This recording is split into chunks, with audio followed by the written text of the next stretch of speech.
সাতগাছি যুবক বৃন্দের উদ্যোগে আনন্দ বিহারে শুরু হলো কালী পুজোর শুভ আয়োজন।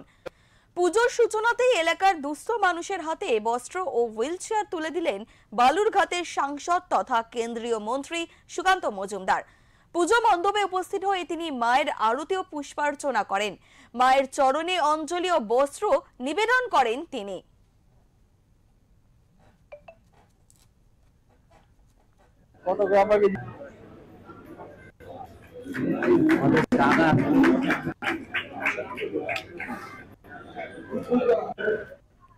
সেখানে সাংবাদিকদের মুখোমুখি হয়ে কেন্দ্রীয় মন্ত্রী সুকান্ত মজুমদার এসআইআর প্রসঙ্গ নিয়ে বলেন, বিহারের মতো যদি এসআইআর সঠিকভাবে হয় তাহলে তৃণমূল কংগ্রেস পশ্চিমবঙ্গে ক্ষমতায় থাকবে না। আর কি বললেন তিনি শোনাবো।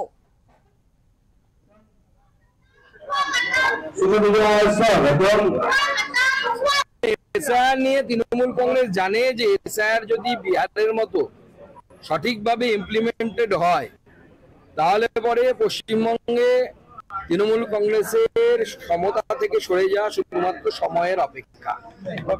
কারণ মৃত ভোটার, শিফটেড ভোটার অর্থাৎ অন্য জায়গায় চলে যাওয়া ভোটার এবং বাংলাদেশি অনুপ্রবেশকারী মুসলমান, এই তিনটে ভোট যদি কাটা যায় তৃণমূল কংগ্রেসের ওই সমস্ত দম